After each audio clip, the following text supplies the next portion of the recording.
Waheguru Ji Ka Khalsa, Waheguru Ji Ki Fateh. Thank you for joining today's webinar hosted by the Sikh Research Institute. My name is Manvinder Kaur. Today's class is a part of a live series, Anand Sahib, Way to Bliss. This class will begin with a 40-minute lecture, followed by 15 to 20 minutes for Q&A.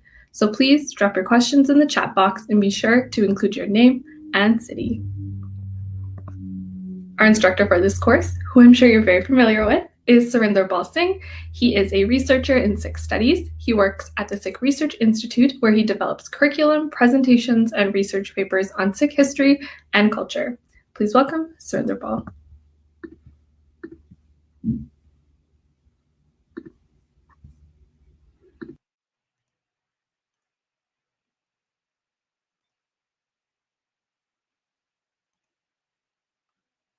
Waheguru Ji Ka Khalsa, Waheguru Ji Ki Fateh. Can you hear me all right, Manvinder? All good. Thank you. Welcome to the 8th week of the online Anand Sahib course. Today we will cover 40s 27th through 30th. So, as is the norm, we'll quickly go through and have a relook at what we discussed last week. In 4023, we covered the first line said, Avaho Sikh Sati Guru Ke Pyari Ho, Gavahu Sachi Bani. It gave a call to the Sikhs of the Guru to repose faith in only the utterance of the Guru, the utterance that is absolute and eternal, utterance that is divine, the utterance that is revealed and rooted in experience. Last week a question was asked regarding the difference between my usage of revelation and awareness. Just to clarify again that, I'm using revelation for Gurbani to convey its revealed nature instead of it being as an individual's, creation. So nothing more than that.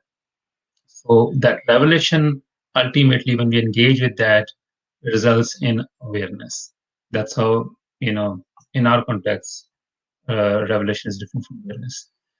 So Bani, which is a revelation in the sense that it is, Turki Bani, that has come to us from Akal Purkh through the Guru person, is the only Bani we can, trust to impart life wisdom to us, because life wisdom, is not based on, simple understanding, but rooted in, love and longing that has, transformative effect.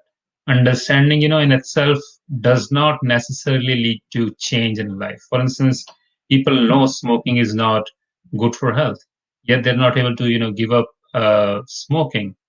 It's a cycle of bad habits, that is difficult to break by sheer understanding or knowledge or resolve. We know it, but we are not able to break that cycle. So there has to be an underlying motive.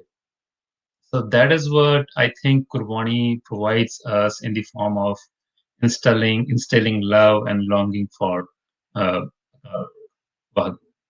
It instills life in us that simply a breath cannot provide us. The other important thing this body mentions is the grace, which is very important in Gurmukh perspective.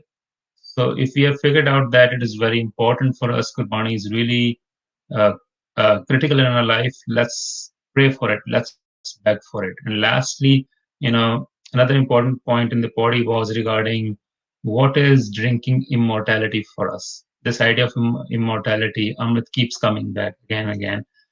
And in the context of the entire stanza, the line indicated that, engaging with Gurbani indeed is drinking Amrit for us. That's immortality for us. Engaging with Gurbani, and through that, with Akal Purkh, that's the source of immortality, the absolute immortal being. When we connect with that being, we become immortal. So that's our understanding of immortality. And that is also how the same line told us how to japo, that is, to remember or chant Akal Purkh. And the way was, by implication, to engage with Gurbani, read Gurbani, sing Gurbani. And that's how you japo in the Sikh context. The line tells us. Pivahu Amrit, Sadarahu Hariran, Jape ho Sahib. That's how you take Amrit and always stay connected with the Saring Pani, the one who has picked up or supported the earth. Uh, you japo that by constantly engaging with it. Next in Pori 24, it basically explained to us the socio-political context regarding why the Bani of Guru is the only true eternal utterance for us. Satguru Bina or Kachi hai Bani. Other than the utterance coming from the mouth of the Guru person, all other utterances are rooted in either ignorance, ego, or greed. They are fickle, unripe, or half-baked understandings of something that is beyond the scope of understanding, but only meant to be, in a way, experienced. They're coming from a place of disconnect, not from a place of a love or longing. People who engage with such ignorant and utterance, ignorant utterance also remain ignorant. That's the contrast between the Sachi Bani and the Kachi Bani. Who engage with Kachi Bani rooted in ignorance, they themselves remain Kache or ignorant. Even though in the next line said that even though they continue to speak and engage with it, trying to convince their own minds that what, we are feeling it, we have started developing that connection, but the reality is a half-ripe or unripe entity is engaging with another half-ripe, unripe entity that is rooted in ignorance, and the result is half unripe, ignorant state. And there is no escaping from that unless we break that cycle and connect with the utterance that is rooted in connection, which is Qurbani for us. In Pori 25, it basically contrasted the Sachi Bani, the Kachi Bani with the unripe utterance with the Qurbani, and says, "Gur ka sabad ratan hai, hire jit jadao." Sabad ratan jit man laga, eh hua samo. The person who engages with the Sachi Bani, rooted in awareness and connection, jewel-like Bani, utterance of the Guru, which happens to be, Hire Jit Jadao, happens to be studded with the diamonds of life wisdom. Eh Huasma. What happens then in the second line? It said, Eh Huasma, that the person who engages with such a Bani merges with that wisdom or becomes the epitome of wisdom by itself. The person epitomizes, embodies wisdom. Such a person develops, love for the eternal divine. And then it says, Sabat Siti Man Milya Sache Laya Bhav. And once the mind was convinced of that love of the eternal Ekankar, took roots in that person's heart. And that's how, by implication, that person also starts, experiencing bliss in life. And body 26, the last body that we covered in the previous week, it talked about how, who is in control of creation and who is running it. Taking an example from the Tantric Yoga I mentioned last week, in the popular understanding of how the world is created and is being run, the line said, Siv Sakti Api Upay Kar, Karta Ape Hukam Vartai, that essentially the transcendent creator who has made own will or command manifest, through these smaller beings like this Shiva and the Shakti, the consciousness and the unconscious, the consciousness and the energy when they come together. So basically, Guru Sahib says, instead of negating the idea of these powers existing, the Guru simply points to a higher being and says, look, there's another, someone bigger in absolute sense, who is actually the master and controller of everything, including these beings who you think are running the show. Recognize that. And those who are able to, the body then continue to tell us that those who are able to understand and see this bigger game, that there's one ultimate above everyone, are able to break this bondage of the world, and they are the ones who actually truly become free. This freedom from bondage which is the cause of all pain and suffering, is the way to experience, bliss. Uh, it sort of, relates back to the previous point that once an individual has developed a relationship with Gurbani, that person then ultimately, becomes aware of that reality and connects back to the absolute self, the absolute being, that is the divine. All right, with that, we will begin today's session. There are a couple of, actually, three words, interesting words appearing in it. Two in the very first line, and then one in the third line, I think. The words I'm talking about is, in the first line, they appear Simriti and Shastra. Simrit Shastra, Pun Pap Vichar De. Here you go. In the first line, Simrit Shastra, Pun Pap Vichar De, Pratyay Sarmanani. These are the ones that we're talking about. So we'll cover Simriti and Shastra first. So what are the Smritis and the Shastras? Well, Smritis come from the word Smaran, to remember, which means to remember. And, you remember something that you have been told or you have read. So the source of that information is outside, second person. It's not original in nature as far as you're concerned, or it's not your first-hand experience.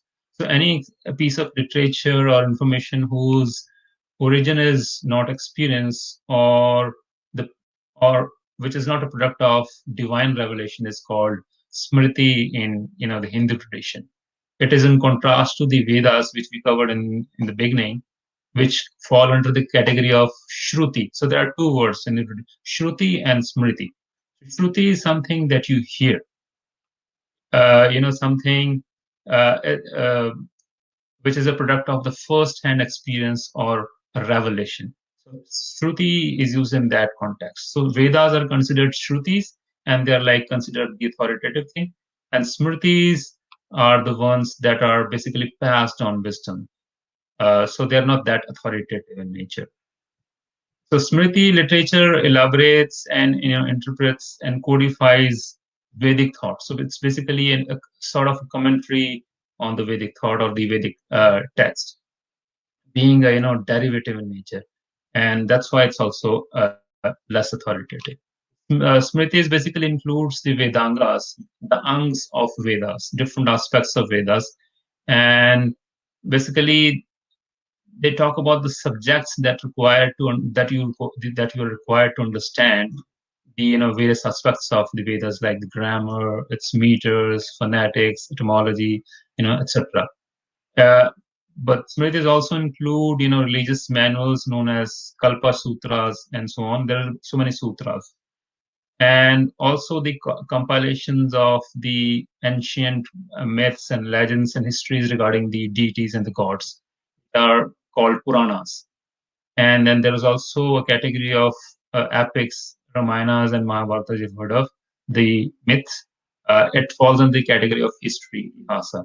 So all these bodies of texts are basically as together called or referred to as smritis. So that's what Gurbani is pointing to when it says smritis. With time, smritis also came to refer particularly to the texts relating to the law and social conduct, such as I'm sure you must have heard of a law book called Manusmriti, which is essentially uh, code of conduct for society based on the caste observations.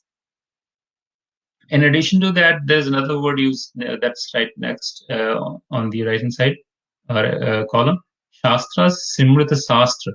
So Shastras literally mean precept, a rule, a manual, or a treatise, and it is generally used as a suffix for uh, a piece of literature that gives technical or specialized knowledge in a defined area of practice. So you will find it used in different fields of knowledge, like some of the examples I've given you. Dharma Shastras, which talk about the religious duties of the people, Arth Shastra, that discuss economics, Kavya Shastra, poetics, folk Shastra, sexuality, Sangeet Shastra, music. So there are so many more. There's just a few listed there. So both of them basically together uh, fall under the category of smritis. These shastras also are essentially smritis, basically a knowledge that has been passed on from generations to generations. So on the top sets the smriti, the shruti category, which is the Vedas, and then come the ancillary or uh, later texts like smritis and shastras that essentially fall under the category of smriti, broader category. Another word that's used in this body is, if you notice here, third line, tihiguni. So we're covering that as well. So tihiguni, which literally means three qualities. The term is used in reference of Maya. The other names for Maya, which are related to this tihiguni, is tragun and trikuti. So these are different ways Maya is referred in Gurbani. Tragun, trikuti, tragun, tihiguni. So the general understanding is that the entire world has come into existence because of because of one of these three qualities of Maya, which are relative in nature. And being engaged with any of the three states of qualities is a sign of bondage. That is why Maya is also called Trigunatmak, the one who has three qualities. It's mentioned here below. In the internal word of the mind, these three are experienced differently and they affect the state of a being, of a person differently. For instance, the one on the left hand side, Satav, Sato, there are different ways these are pronounced. Satav, Sato, Sat.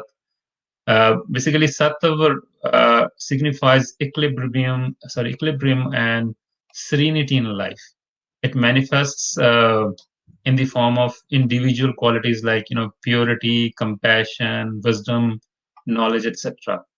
uh, right next to, they're basically qualities that are sort of ascending or descending in nature with respect to each other. Rajas, which signifies dynamisms of life, things that make life move or motivates, like sense of self, pride, passion, etc. They basically manifest as desire, those human tendencies of desire, attachment, fear, anxiety, aggression, power, etc. So those all fall under rajas quality of Maya. And the last is tamas, which signifies a state of inertia or sort of stagnancy, and it's a symbol of ignorance essentially, and it manifests through the human actions of greed, anger, jealousy, delusion, confusion, all those things. So some people also interpret these three qualities uh, against the three states of matter. For instance, solid being relatively most stable is associated usually with the quality of sat, goodness, and then liquid, which is in a relatively middle state, is associated with rajas, and then tamas, being the most volatile, is symbolic of gaseous forms in the creation. But from the Brahma perspective, what is relevant to us is the fact that even a state of goodness, for instance, sattva, in which a person tends to give away charity, tends to be good or shows goodwill, essentially comes from a sense of I-ness or ego with a dual vision of God. So the idea is even that state is stuck in the relativity of life and the world. Gurbani basically asks us to move above the relativities of life into the realm of the absolute. So this state is often equated to the, so for us, all these three states are relative in nature. Even the idea of goodness is stuck in ego. That's what Gurmukh perspective is. When a person is truly aware, that person basically lifts self above all these relative qualities of life and reaches a higher state, which is uh, named in different ways in different traditions, and Gurbani uses a lot of them actually. So, for instance, there are three states here. So the utmost state, which is above all these relative states, is called Chautha Pad, the fourth state. There are other names also used in different traditions that are used in Gurbani. For instance, Parampad, the absolute or the supreme state. Then there is Turiya Pad, which comes from the yogic tradition, again used in Gurbani. So all these words, Chautha Pad, Parampad, Turiya Pad, they all mean a state of being which is above the influence of Maya, which has basically which is absolute in nature, which has won all the relativities of life and gone above that relativity. And in that, by implication, gotten rid of Maya. So that's Gurbani's understanding of Maya, getting away or above the relativities of life, even the idea of goodness. Because in Sikh wisdom, one starts seeing the oneness in the entire creation. That we don't do good things, quote unquote, out of a feeling of goodness. We do good things out of an awareness of the fact that everything is. We don't do it out of any feeling of charity, of goodness, or goodwill. We see everyone as divine. So we are basically serving that absolute divine. That's how our understanding, that's how our quote unquote goodness comes out. It doesn't come out of I-ness or ego, which is basically stuck in this one of the states of Maya, which is Sata. So that's something important for us to understand. Okay, with that, we'll start with our first body.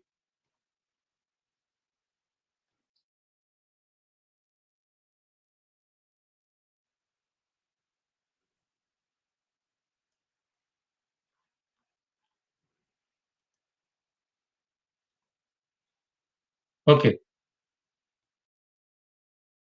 In body, uh, 26, we discussed the reality of creation. We just covered it. What is at play? This body, in continuation of that, contrasts the worldly knowledge and understanding of how this word operates with the Guru's wisdom. And it says, Simriti Sastra, un paap vichar de, tatta sar na jane.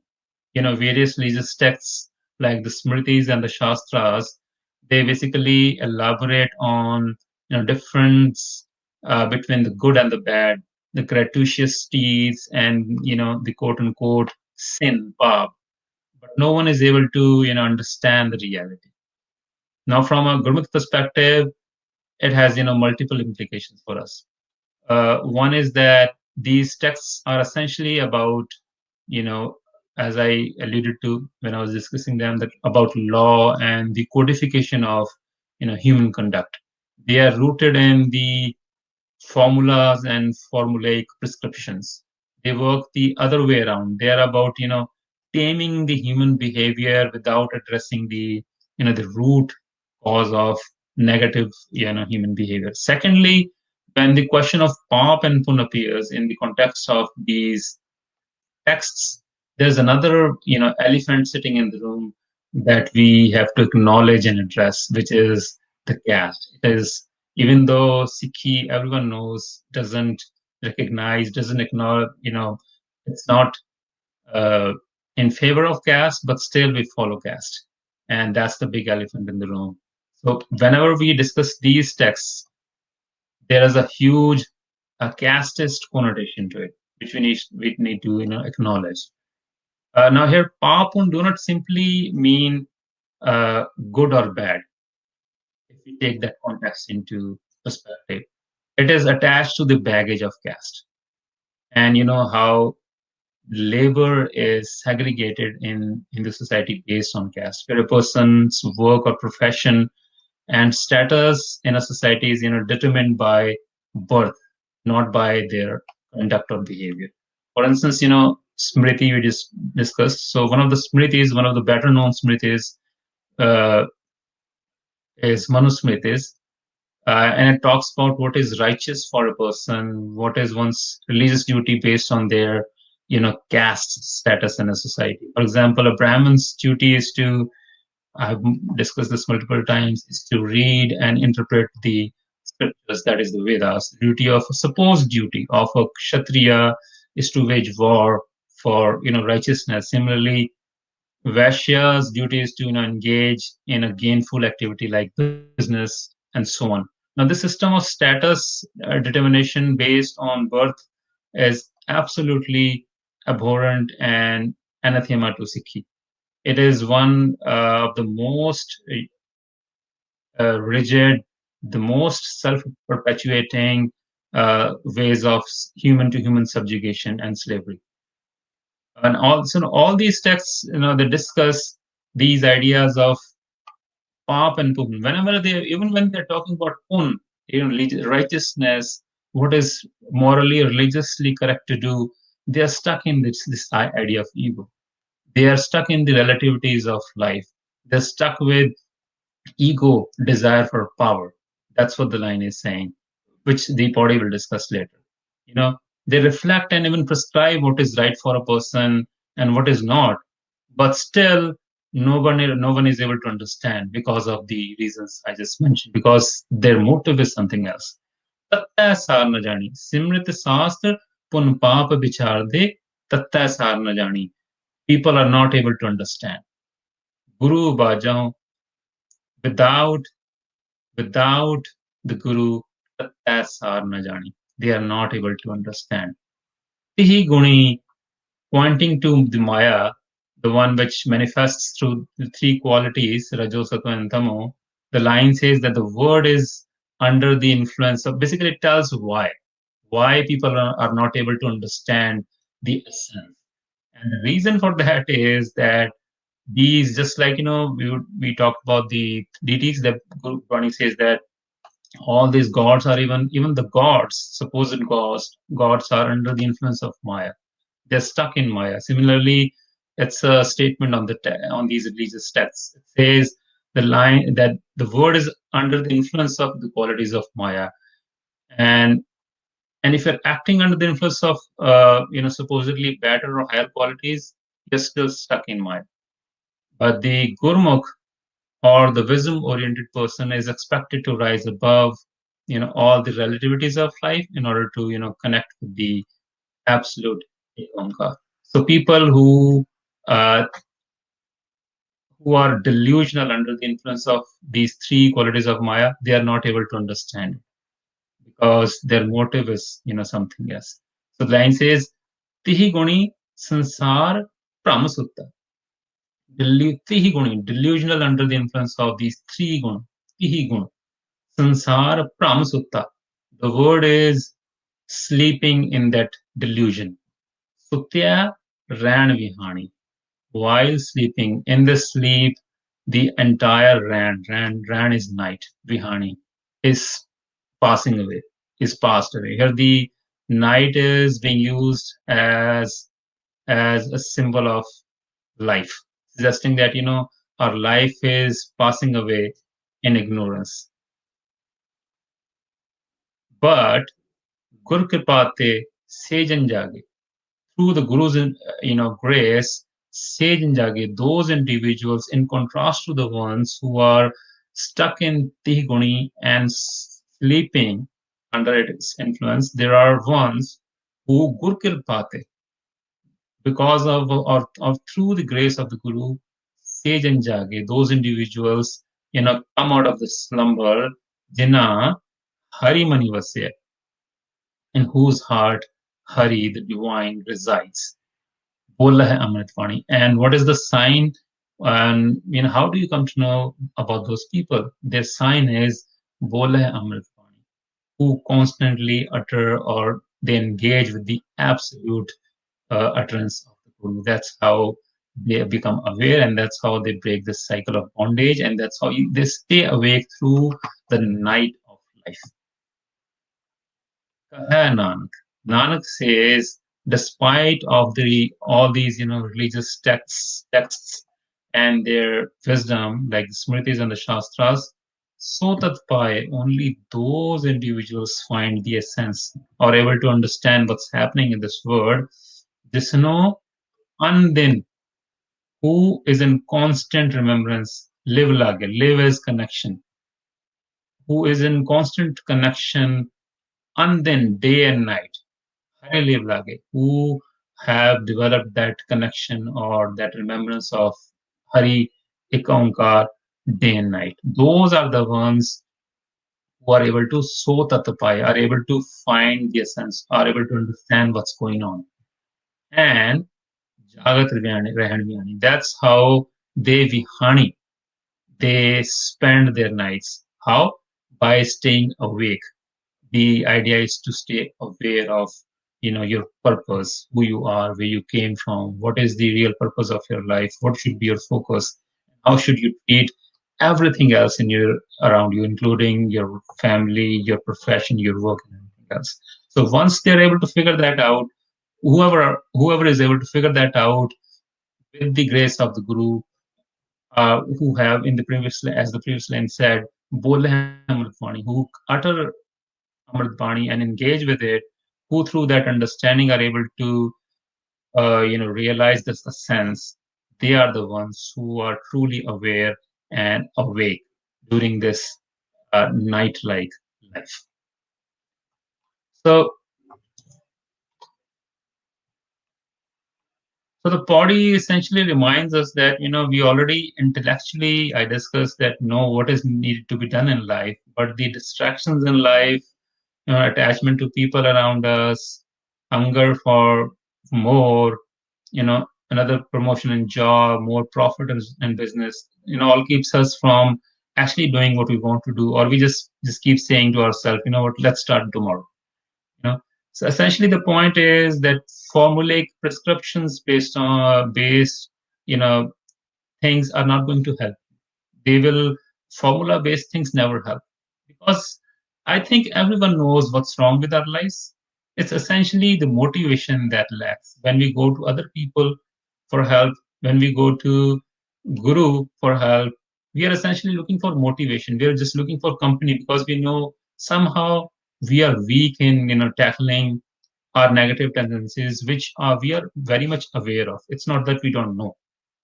It's that we don't have enough motivation in life to deal with those, to go away from those. The point is, when we engage with Gurbani, it gives it, plants, sows love and longing of Ekankar, and that gives us that motivation to take this vicious cycle of negativity, and that's how we become aware of our true purpose in life.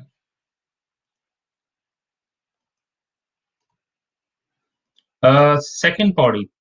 Now in body 27, we covered the knowledge regarding what is right and what is wrong, uh, and that information might be available to people, but that does not mean that we can easily pull away from Maya or get away from it. So uh, this body basically gives us an example which will actually extend into the next body, which is 29. So it starts with an example of an embryo which grows in the mother's womb, and then uses that example. Basically, it's a narrative starting from the previous body. This body is essentially an example, and then the next body, 29th body, will basically explain what's happening with this body in the background. So, with the example of that embryo, the Guru encourages us to connect with the divine. It says, "Mata ke udar meh pratipal kare." Mata ke, of the mata, udar meh, in the womb, udar, pratipal kare, takes care, nourishes who? The divine. So the divine takes care of the child, the embryo in the womb of the mother. There is such a beautiful system in place. Recognize that and appreciate that. Try to acknowledge that system which is taking place without your explicit efforts. That should tell you that there is, a higher power that is working on its own. So that power, Tokyo Monovisari, that divine, why forget that from your mind? Let's acknowledge. It's about acknowledging that. Once you have acknowledged this, then the idea will move to the next body, and with explain, example, explain what's happening in our life. in contrast to what's happening in the embryo's life. So, Mano kyo visariye, next line says, why forget? Evardata, such a giver. There is an emphasis on the greatness of a Evardata, who can actually reach the womb, who is actually the one who's taking care of the embryo inside the womb. Why forget such a data? You are not doing that. It's happening on its own. There's a system in place. Agan mein hai, who in the fire of the womb, पहुंचावे, reaches or sends what ahar, sustenance. Mano ke visariye, why forget such a giver who ji agan mein hai, in the fire of the womb, the heat of the womb, where the embryo is developing, पहुंचावे ahar, sends or takes sustenance. O suno kyo to that being. O suno kyo na sak po, kyo na saki po. Osno kiho poho. Osno to that being, poho influence. Kehena sakai. Nothing can influence poho. Nothing can influence that person or touch that person whom disno, to whom apni live lave, whom the divine grants own remembrance. That person, nobody can touch that person. The line is basically alluding to, the assumption that the embryo, in the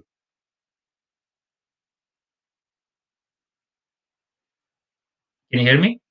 All right. Yep, you're all good. I think we're just a little low. So the line is alluding to the assumption that the embryo in the womb survives because of that connection. So here, as far as I understand, the umbilical cord can be seen as that figurative connection. So allusion to that connection can be found at other places in Gurbani as well. So this example of child or the embryo in the womb is also used elsewhere. For instance, one of the examples is Garav. Garav Jon mein urd tab karta. That the embryo or the being, when that being is in the zone of Garav, in the womb of the mother, there it sits up hung, upside down, urd tab karta. It basically remembers, stays in the connection with Ekankar because the heat is so intense there. And it's only the Ekankar which, by virtue of that connection, takes care of that, being. That figurative, symbol has been used here. But this connection, whether inside the womb or in the outside world, can only happen because of the, divine grace. That's what the next line says. Apni live ape lave. At the end, it says, this connection, but only happens if the divine grace is. Gurmukh Sada Samali. Becoming guru-centric, let's remember, such a divine apni live ape life, but this connection only comes through grace when Akal Purkh by self gives that connection in grace. And so let's, become guru-centric and remember such a great giver. Kaha Nanak Evardata. Says Nanak, Evardata, such a giver, so kyo mano visari. Why forget such a giver from the mind? So this is basically an example which states a fact of life. So the Guru very gently, in a very personal manner, pushes us to, question ourselves. Why do you keep forgetting such a provider who takes care of a child even in a mother's womb, where humans cannot reach and provide the sustenance? It encourages us to look at guru-oriented people who in the second half of the body, who in the grace of Akal Purkh are connected and thus living a peaceful or blissful life. Now, this example is taken forward into our world, real world, and there uh, it's juxtaposed to what's life like in the outside world. You know, Body 29 takes that example and it says, "Jaisi agan udar mein," just like there is fire or that intense heat that helps in the development of the embryo. Tasi Bahar Maya. Similar is the nature of Maya that we covered earlier in the outside world we live in. It's intense, it's inescapable, it's distracting, and it's painful. It is something, we find very difficult to escape from since it's all around us, just like the fire of the womb. जैसी अगन उदर में है, just like there is fire in the womb, तैसी bahar maya. Similar is the nature of, you know, the distractions, the maya, the other love, second love in the outside world. Maya agni, maya outside and agni inside the womb. They have been put together. Maya, agan sab ikko jai. Both are similar. Karta hai khel rachaya. Remember, it is essentially a play set to role, set forth by the Creator. Jhan tis pana. If this, that divine pana wills, then the child is born. ਤਾਂ ਜੰਮਿਆ ਪਰਿਵਾਰ ਭਲਾ ਪਾਏ and the family is well pleased ਪਾਇਆ ਉਹਨਾਂ ਨੂੰ ਚੰਗਾ ਲੱਗਦਾ ਹੈ you know so it's describing a process of how the child comes into uh, basically changes its word coming from a womb with fire and then moves into a word with maya. So there are two things, and one thing takes the place of the other thing, but the essential nature is the same. So as soon as, but what happens? But as soon as the child comes out of the womb, live, fourth line, after palapaya, after it has come into being, live. But as soon as the child comes out of the womb, live, which is the absorption, the connection, shurki has broken, it breaks.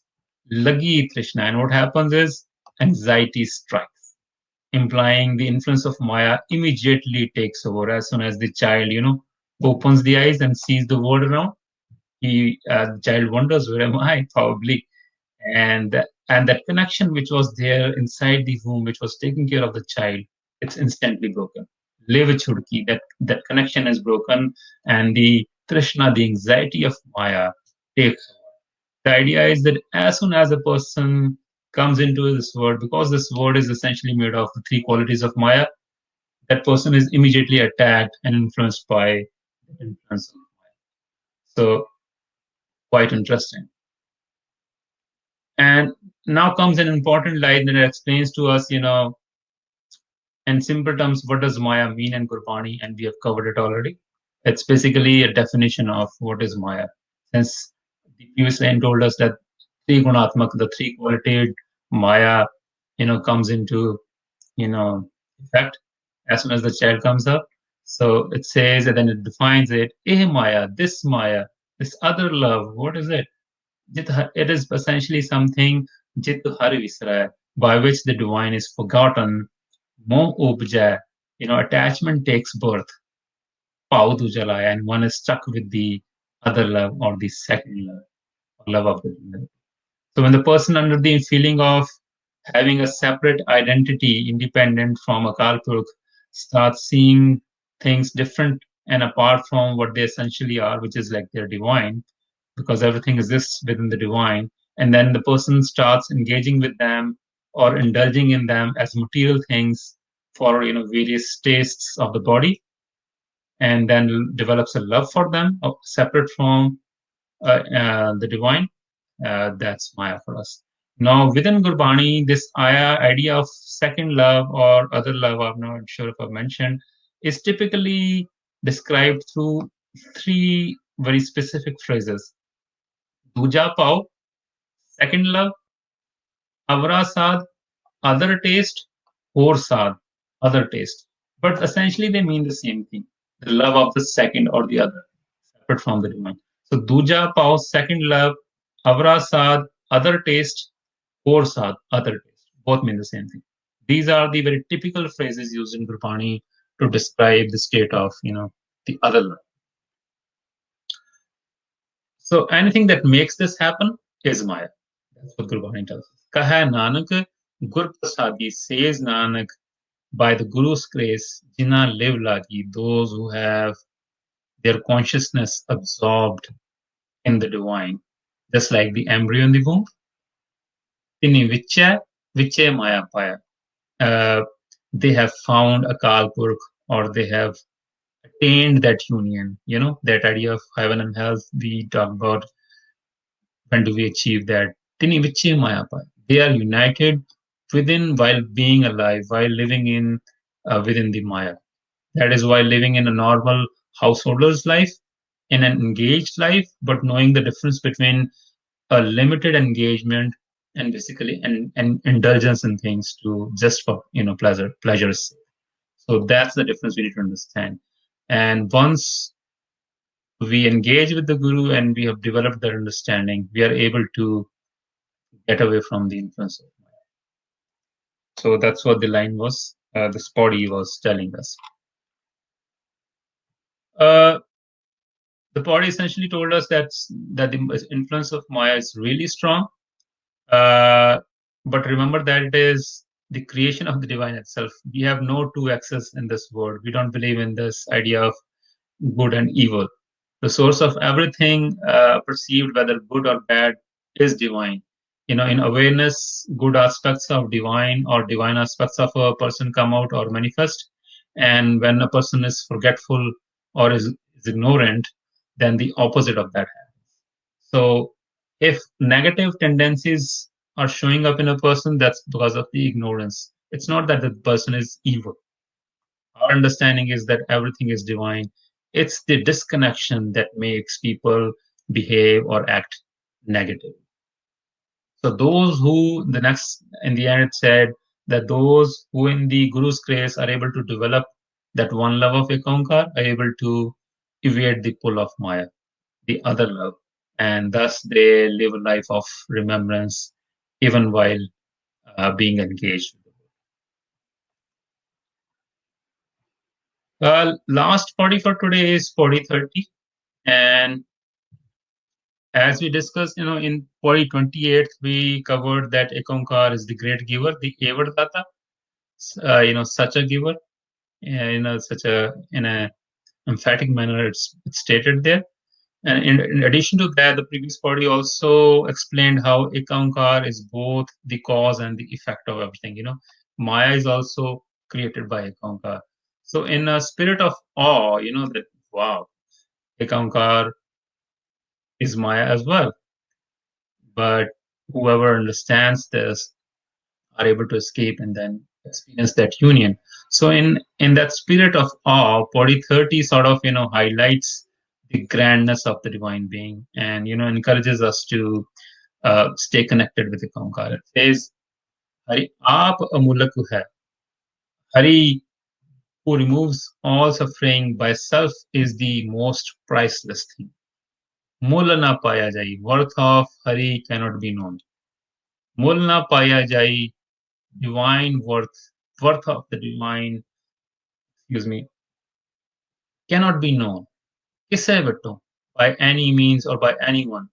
Rahe lok will lie. Even though people have grown weary of trying, they are basically crying, what we figured out, we have not figured out, they're trying everything, but it's not possible because it's not an intellectual game. I'm sure we have discussed this earlier that, nobody is either able to figure out, different religious people are trying to intellectually understand or gauge the extent of your Konkar, but nobody is either able to figure that out or in the process able to, because understanding of that nature isn't really essential for developing love and longing of a Konkar, because that exercise in its very nature is very different. It's rooted in ego. When we intellectually try to play games, tricks, try to understand things, this idea of why, either it comes out of genuine concern, or why is actually another way of saying, what, I don't want to do it. So that's what the guru is questioning here. Either it's a genuine concern, which is fine, but then religious folks, what excuse do they have? Why are they engaging in such fruitless activities? They are the ones who are supposed to be convinced already, and they're supposed to be the ones who should be convincing others. but still they are, engaged in activities which are fruitless. So the Gurbani is saying that, people are doing that. It's of no use. The next line says, "Aisa Satguru Jai Mila." You know, if you happen to find such a true guru who gives you such a great appreciation of the divine, that what divine is boundless. We cannot figure out divine extent, and that's not what our job is.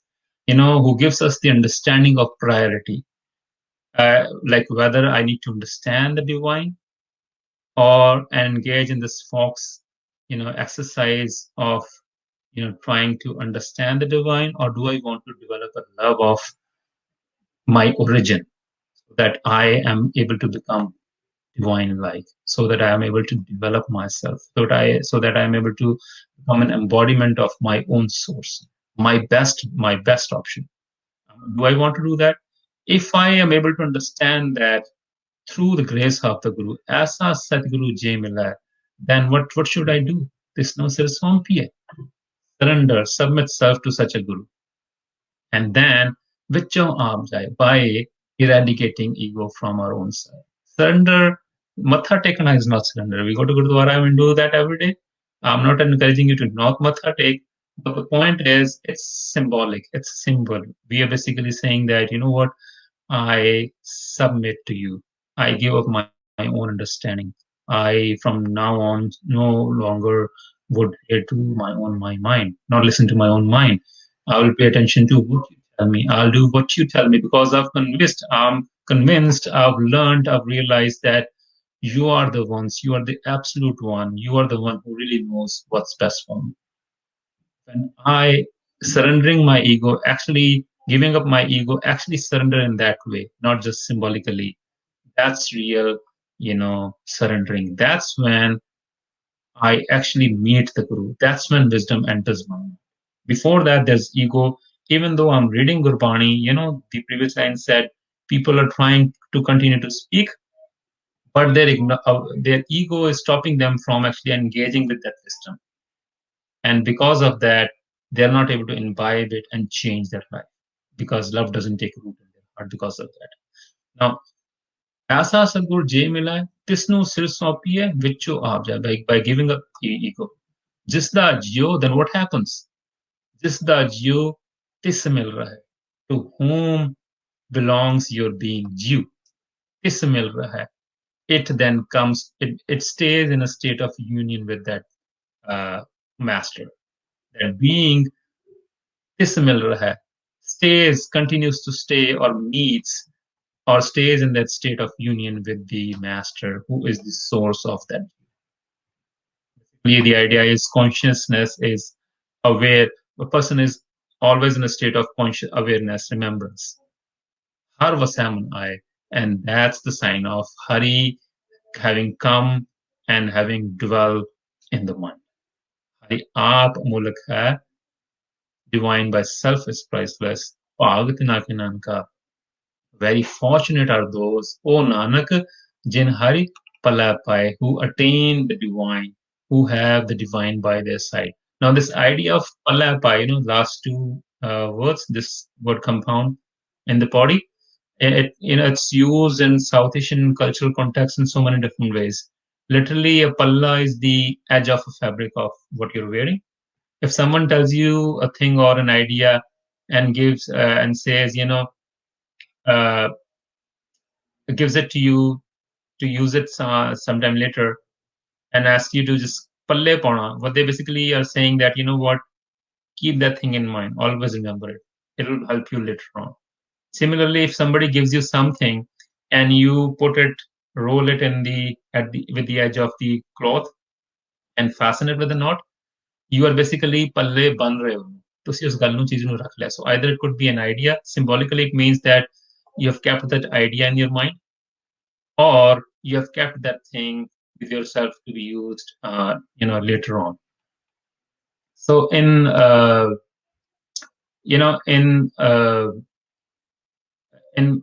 same idea is basically used in the marriages, when you see the bride is handed the edge of the palla that the groom is holding.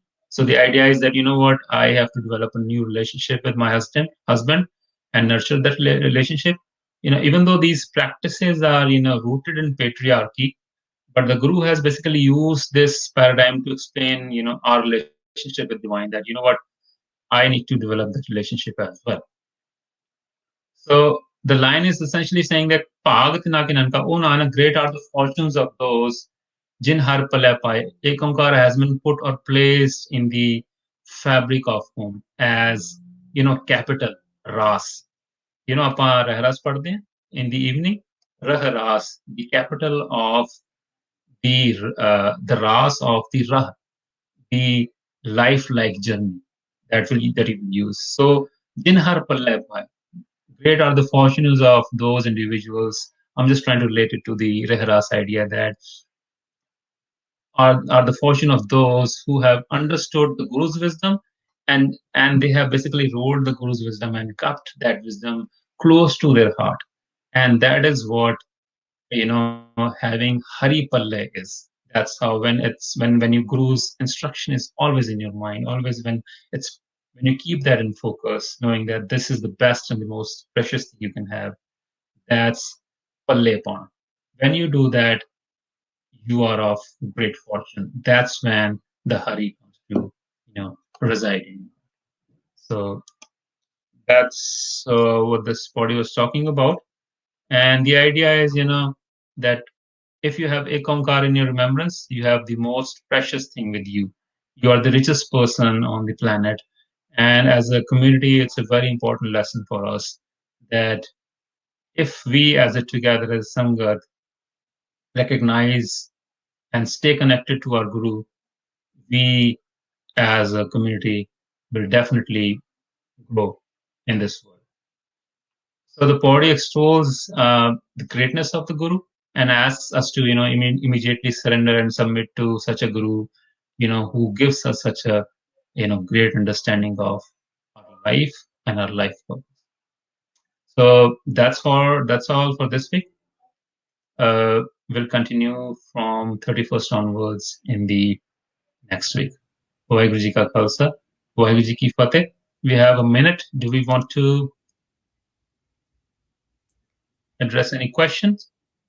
Yes, thank you, Surinder Paul. Thank you again for another beautiful week. We do have one question. I'd love to open it up for a quick answer. It comes from Jaran Singh in Sacramento. They ask, Veda is a common usage, seems to refer to Hindu scriptures. In your class tonight, was there a reference to these scriptures? Yeah, those are the scriptures I was talking about. They weren't directly referenced in today's bodies, but they came in the previous bodies. So there are two categories, Vedas, which are essentially, they fall under the category of Shruti, what is heard, what is experienced, and the other categories of Smritis, what is heard, what is learned from your elders or the borrowed knowledge.